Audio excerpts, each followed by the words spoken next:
What's up, internet? My name's Ori. Welcome back to the channel. If you're new here, hit that subscribe button. You like this video, hit that like button, hit that notification bell. You'll never miss a video. You'll never miss a stream. Today, we're going over the finale for Survivor Season 44, kind of going over what happened, how we got to the winner, and everything that happened on the episode. My thoughts on what I think really should probably change, too, because there's something about Survivor finales that just feel like they drag on forever. But we started off with the final five: Lauren, Carson, Heidi, and Yam Yam, along with Carolyn, all vying for that top spot to be the winner. But someone had to go. We did see Heidi use an idol in the final six tribal, which then kind of led for this big hunt for a potential advantage or an idol or something. And there was something hidden in the beach there, because they all went to a new beach, not their regular camp, though they did plan ahead and they brought all their supplies, so they were ready for that. But we saw them all searching for this advantage, searching for this possible idol, something that could help them in the game. But nobody ever found it. I was actually kind of surprised, because I feel like in recent seasons they've been doing kind of like a word scramble for an advantage, like something that was guaranteed and more out in the open. But it seems like they went more low key, kind of old school of just hiding something, but it was never found in the end. They did try and trick us later on at Tribal, but it was never found. This was all pretty much with the buildup that potentially it could be Carson if Carolyn is getting iffy feelings on whether or not she can trust Yam Yam, and that maybe she would go with Heidi and with Lauren in voting out Carson or Yam Yam at Tribal Council. But it ends up being Carson who wins the immunity necklace in a competition that involved finding keys in different locations. It was kind of a little obstacle course. They had a big stick that had a key where they had to scoop off with a pole. Eventually, it led to a puzzle with which I'm sure Carson had 3D printed a million times to be able to figure it out very quickly. And Carson just crushes the puzzle and ends up winning the immunity, which means it was really going to be down to Lauren or Yam Yam or Heidi. It didn't seem like Carolyn had a chance. Yam Yam kind of said that it was down between Lauren and himself. But I think Heidi was a possibility there too. But it did seem like Lauren was just too obvious of a person who had won some competitions and had been there. Heidi had won some stuff too, and had done really well in the most recent challenge. She finished second behind Carson. But it just seemed like Lauren was the choice here. They tried to fake us out, being like, Jeff, I'm just kidding, I don't have anything, which was kind of a funny little gag. But no, Lauren is voted out, and she was the person who was finished fifth, leaving us with our final four of Heidi, Yam Yam, Carolyn, and Carson. It ends up being the Survivor Classic, where you had to put the balls in the spinning metal device that would spit them out left or right, and you'd have to add a new one after so many minutes and have the intervals kind of match up so that you don't drop a ball. Last one not to drop their balls and keep all the balls in motion would win immunity. And it did come down to the end between Heidi and Carson. Yam Yam and Carolyn both had dropped out. Carolyn first, followed by Yam Yam. And Carson really needing this one if he wanted to get through, because we had seen so many times him not being good with the fire making, does lose to Heidi, who very, very openly says, hey, I might make fire myself. I might put myself in there to make the fire. Which, if you at all come out and say, hey, you know what? I might make fire, you gotta do it. You can't say it and go back on it afterwards. If you are putting your money where your mouth is, you can't say it and not do it. So the moment she said she might do it, I really felt like, well, she's gotta be going into the fire, right? We all knew about Carson and all the imagery they were showing throughout the season, the little foreshadowing of the fire flickering in his glasses or him standing behind the fire with it glowing on him. That fire was going to be his downfall in this game. And it is Carson who was sent into the fire making challenge. Heidi will take him on, and Heidi does end up beating him in the fastest time for a fire making challenge.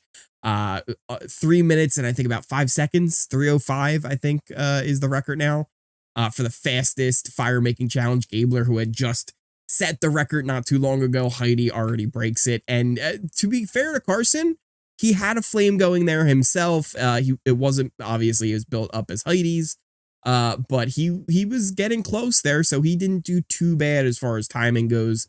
So props to him, but Carson does end up getting taken out. Your final three: Heidi, Yam Yam, and Carolyn. And this was interesting because Yam Yam was someone that we all kind of felt like he's the obvious winner here. Him and Carson both have really strong cases that if they get to the end, they're going to win. Carolyn was the lovable outcast, right? She was the underdog, but we could all tell there was just something where it didn't seem people respected her in the game. Even though she made a lot of really good moves, it just never felt like people really saw her for what she was doing in the game and respected it at all. And Heidi, who had made some big moves, but some that didn't really necessarily need to matter. Like she played an idol that she didn't need to.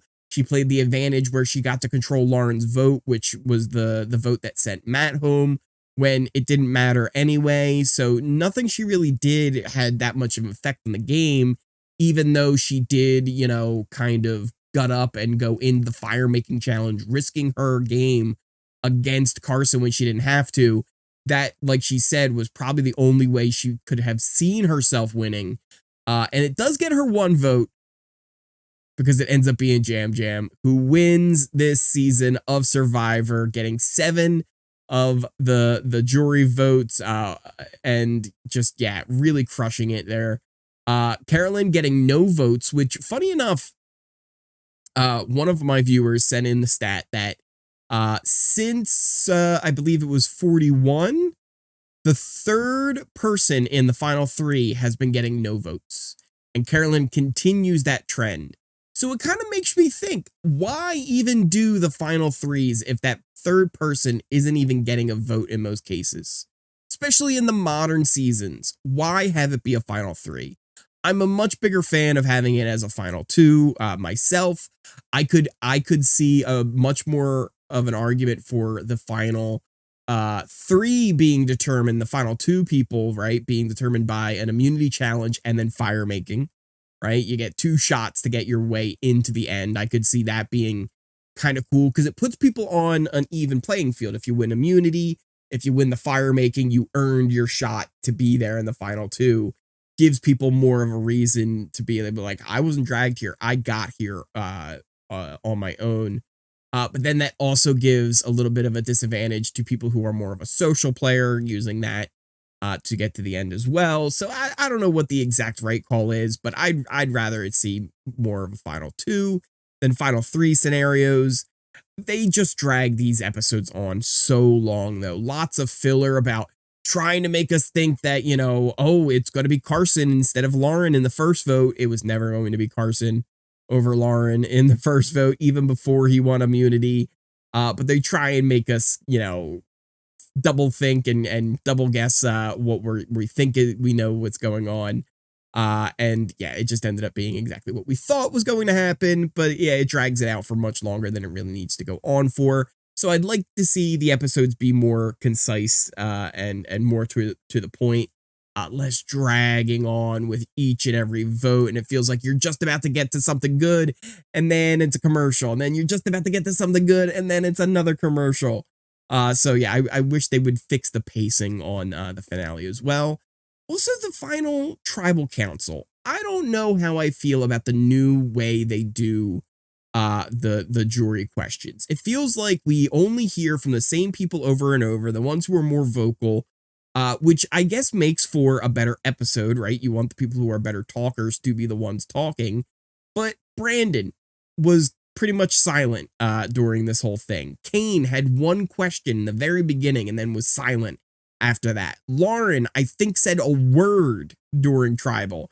Jamie spoke like once. It was really just Franny, Carson, Danny with a few interesting points who really ran this tribal council. The 3 of them were the voices of the jury asking the questions. And to be fair, they were asking some really good questions, and I liked how that was all going. But it just feels like we're not hearing from everyone, which then just kind of confuses us on like, who knows where the votes are going to go.